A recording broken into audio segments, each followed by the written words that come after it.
Well, hello there.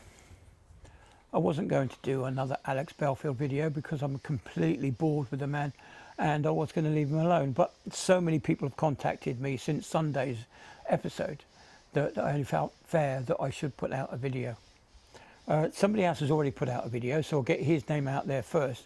This video was from a channel called The Truth Checkers. So I should put a link to the description in that one. Go and watch that as well. But as you know, Alex Belfield was convicted of stalking. He was taken to court by 8 people. He was found guilty on 4 counts of stalking and received a sentence for 5 years.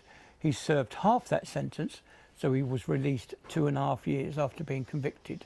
He's still got 2.5 years to go on licence.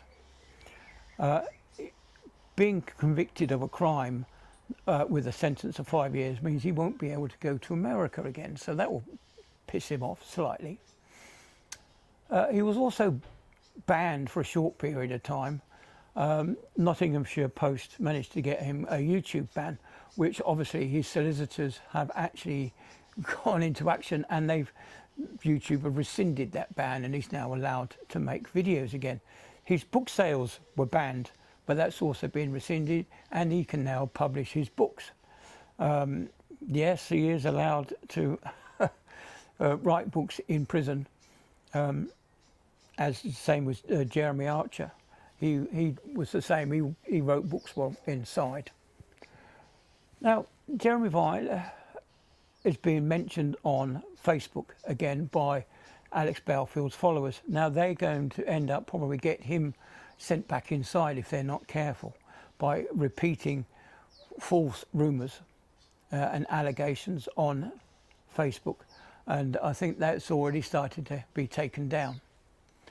Now, if Alex Belfield searches for his stalking victims, because as you know he's got 10 stalking prevention orders, which just happens to be a world record, by the way.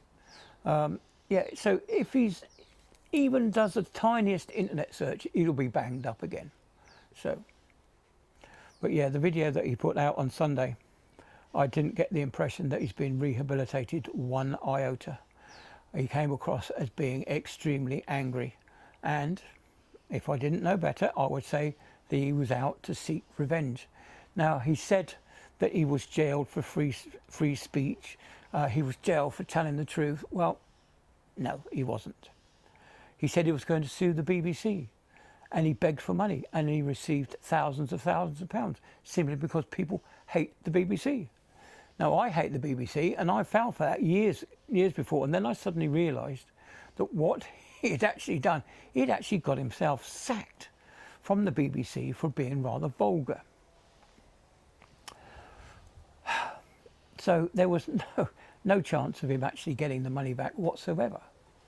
But he kept pushing that. He knew well in advance that he was unable to. The statute of limitation for suing an employer for being sacked had passed, and he was unable to sue the BBC, no matter what he told you, saying that it was only for £3,000 and it will cost him £10,000 for a lawyer, or even £100,000 for a lawyer.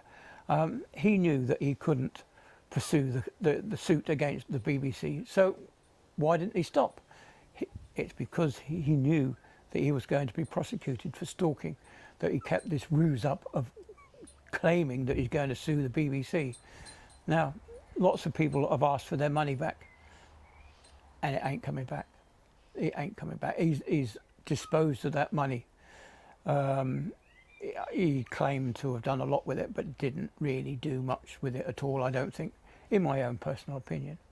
So I believe that within 2 weeks, Alex Belfield will slip up. Maybe it's longer, maybe he has rehabilitated. And if he has, then I wish him well, and he just needs to clean up his act, stop being a real nasty little twerp, basically, and go out and do things that people want. People don't want to be stalked again. People don't want to be harassed again. We don't need Alex Belfield telling people to take a rope up to the top of a tall tower block. We don't need people to come off their meds. We don't need him to tell us to do other things which are particularly nasty. We just go back to doing what he was doing, and I'll leave you alone.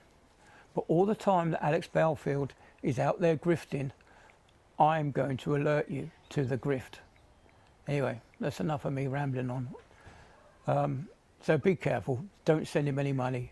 Just be warned that the man is the king of gaslighting, and he does not tell the truth, in my opinion. Anyway, I'll catch you all later. See ya.